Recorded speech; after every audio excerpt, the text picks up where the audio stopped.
Hey guys, what is going on? It is Ando. Thank you guys for joining me out for this video.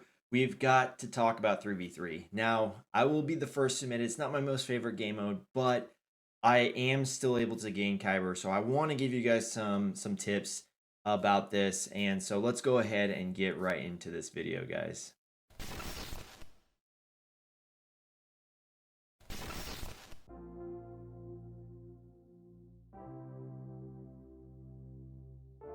Okay, guys, so we're going to talk about these 3v3 tips, guys. I'm going to have some b-roll footage roll in the background of a few seasons ago. I faced a guy from Team Instinct, and it was a good fight. So this is the only one I could really find of 3v3. So, but let's talk about this. So why is this important, guys? I've seen a lot of people tell me that they are not very good at 3v3, or they, that it's the one time that they don't get Kyber.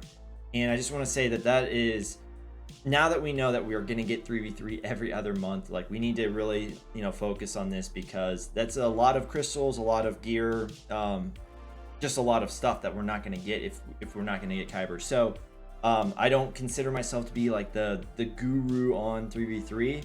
I don't care for the mode so much, so it's a little bit of a funny game mode to me. But again, now that it's not happening every 6 months, it's kind of one of those things where like I actually did better whenever it came around every 6 months, but now that it's happening every other month, we have to get better at it. So hopefully these tips help you guys with that. So let's get right into them. So the first thing that you guys need to do is understand what division you're in, and the real reason why you want to do this, then there's kind of two main ones. You want to understand what the difference is between your 5v5 and your 3v3 teams that you're setting. For my Division 2 account, right, there's a difference. For my Division 10 account, though, I set 4 teams on 5v5 and I set 4 teams on 3v3. I was creating a 3v3 roster, which we'll get into. That's another tip later on. But I was creating this roster for 3v3, and I was trying to create a lot of depth and stuff like that. Whenever I found out that I really didn't need to, like it's still the exact same amount of teams that I needed to place in 5v5. So just understanding what you are going to have to place, that plays a huge role into this, just basic understanding, and also into some of these future tips. So definitely go check that out. If you guys need it, you guys can join the Discord. I have sort of the post. It's also on CG's forums. There's tons of other spots. You could probably just ask around in Discords, and someone will be in that same division. They'll tell you. But that is a big thing. So figure out what division you're in. The second tip, and I'll show you guys my loadout, at least on that Division 10 account, and kind of how the thought process goes behind it. But it is creating a loadout. Now that you know how many teams you have to set, go ahead and figure out the amount. Just figure out that amount, right? If you have to set 4 teams, you're going to need 4 teams to clear. So you're going to need 8 teams. And in 3v3, you really should make that about 10, because you're probably going to fail a few times. So we'll talk loadouts a little bit later on, and like I said, I'll show you mine and kind of how you kind of can think about when you're creating those teams. But really the other thing that kind of goes into it, and this is kind of our third tip, is for the first few weeks, guys, I know like I'm a super, like I like to set a harder defense. For 3v3, it definitely benefits you to go lighter, especially the first few weeks.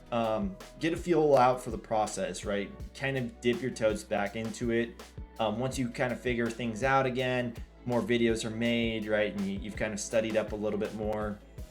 You're going to be able to go heavier defense again. You're going to be able to enjoy the successes of, watching defensive hold after defensive hold happen.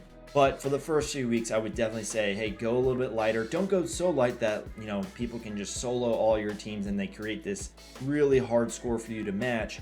But also don't go so insanely heavy that, you're sitting there only clearing 1 or 2 zones, because I've seen so many people lose because of that as well. And again, whenever we're talking about 3v3 and making Kyber, it is very, very, very important that full clearing happens. If you full clear and you lose, it sucks.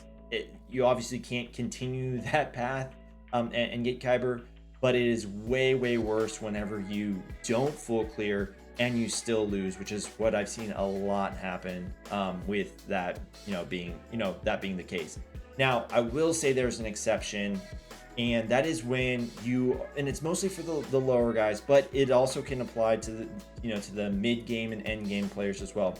If you're sitting in a spot, and I'm going to use the lower guys, a lot of people have gotten negotiators in these earlier divisions, or a lot of people have gotten malevolence, and your best ships are like some empire with like Sun Fact and like, so just some random ships or something like that. It is better for you to just accept the fact that they're going to place negotiator on defense, because that's what they're going to do, and then just set your best ships and hope that they can't full clear, right? And if you go in with that knowledge that you're just going to be fighting for 3 territories, a lot of times you can catch those guys by surprise. And it goes the same thing with the GL guys, right? Like a lot of times they'll place it in the front, bottom, and if you just place, some heavy teams in that front bottom, you can make it extremely painful for them to go through. You can even stop people from getting through that zone, and then now you're just fighting for the ships and the top zone, as you're just not going to be able to clear that bottom zone. So that is just also something to be on the lookout for as well. If you're fighting that fight, just understand that yes, you're not going to full clear, but it's better for you to go for the win at that point and get those win points, rather than I'm just screwed kind of thing.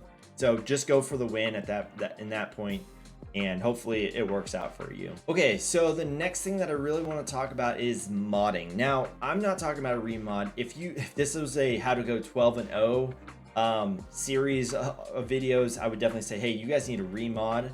But this is my second or third season, I think, of 3v3, and I don't remod, and I don't think that it has never obviously cost me Kyber, or else I wouldn't be making this video. But I will say that, yeah, going 2-1, you will find, especially as you go later on into the divisions, and this really is kind of for the end game, mid to end game players. There are characters that obviously you can make stupid fast, and that's going to make an incredibly hard defensive pull with that kind of speed. But this is not talking about that. This is talking about, there's been so many times that I try to help someone, or like, I see something and they say, oh, I don't have all these mods on, or I have no mods on this character. And in 3v3, when you start to really go into that depth, because, you failed something or whatever the case is, it starts to really make the difference when you don't have that rectangle that gives your character 5.88% extra offense, right? Or just 23% extra protection, or whatever the case is, right? Some extra health. Those stats mean something, and sometimes it's not enough, even if you did have the mods. But just, you want to be in the scenario where maybe that is enough. So that's my tip for modding, guys. If you guys want, like I said, it doesn't have to be the best mod ever to exist for that character. Just throwing on something that adds some stats to him will make it either tougher for your opponent to get through, or it's going to make it to where, hey, like on a cleanup attempt, this character is not just dying on a one shot or whatever. And that might just be what you need. It also might not. So, but I think it's a very helpful thing to practice. Along the lines with modding, guys, take a look, go into your game, and instead of sorting by faction, just go ahead and sort by leader. Just select the leader tab and just look at the leaderships that you have. Make sure that you go in there and, like, especially if you're planning on this guy being a cleanup, or especially if you're planning on him being a part of your offensive, move, he should have his his leadership kind of maybe not even max, just have some levels thrown in there, right? Like anytime that you can add 15% offense to characters, it's better than 0%. So we'll show some of that also with some of those loadouts that we're talking about. And so that's going to cover some of those tips, but we're going to move over into the loadouts, and we'll talk a little bit about those as well now. All right, guys, so here is the squad management tool. Now, for 3v3, like I said before, I'm not going to go too heavy into this, but it is really, really awesome whenever you create these. And I will say create them for the full team. It's cool. You see here I have Vader. A lot of people say, well, I use my Vader to solo. That's great. Just give him 2 extra guys. Give him 2 extra guys that you think that he can use, because it's better for you to plan that you're going to use them. And then on game day, you say, okay, I don't actually need Moff Gideon. I still need Thrawn or something like that. I need the Fracture. And now Moff Gideon can go somewhere else, right? But what you're going to want to do here is you're going to want to select this unique only. And so basically what that's going to allow you to do is create the squad. And once you create it, basically those characters can't be used again. So you're gonna kind of go through this process and figure out what is your teams. Again, this is why it's important to know how many teams you're gonna need. Plan for an extra 1 or 2, maybe even 3, depending on how many different teams you have. Right, the more teams that you have to place, plan for some more teams because you're gonna need some more teams. Because you're likely gonna mess up. It's just natural. It's not because you're a bad player or anything like that. It's just natural. Like the 3v3 scene is a lot different than 5v5. So and think about too a little bit about what each one of these teams is going to be good, what their competency is going to be against, right? Like I say, this one's going to be my Geos, because I know that someone's going to say Geos and I need my Vader for Geos, right? This is some sort of TM kind of team that just keeps going and going and going kind of thing. Nuke defense, right? And as soon as I selected Sun Fact, I was like, okay, I got to figure out what my Geos team is, right? Because I'm pulling away a Geonosian here. I got to figure out what that does to my Geos team. So I figured out, hey, you know what? We can still field this team. I feel pretty good about it.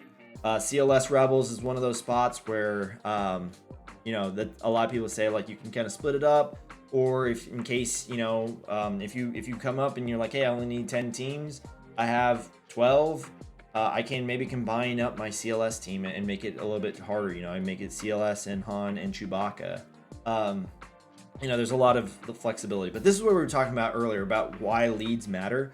I don't have a robust account by any means, but Jedi Knight Anakin kind of fell out of my Jedi, and he's got this leadership that says, Jedi and clone allies have, some offense and some crit damage, but then it says other allies have half that amount, right? So even though it's 11% offense and 10% crit damage, that's still a lot better than no damage, whatsoever added to Han and Chewbacca. So I just want to point that out, guys. Like small leadership changes like that can be enough to make your team, do what it needs to do. So just think about it that way. Again, Jedi is another spot where people kind of can, mix and match a little bit. Like I said, this isn't like this is what I'm going to do or why I'm set on this.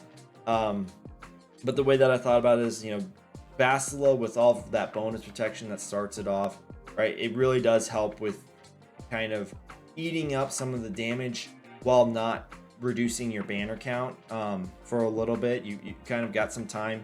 And with GMY hitting so hard, mine is, modded specifically for offense. He can cut through the enemy team before they even really have a chance at kind of going. So that's why this team seems important to me.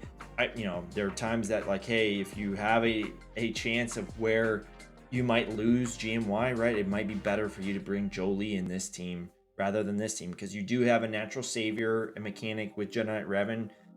If you're going to take on a lesser team or something like that, maybe Ezra and Jedi Knight Revan is enough with, someone else.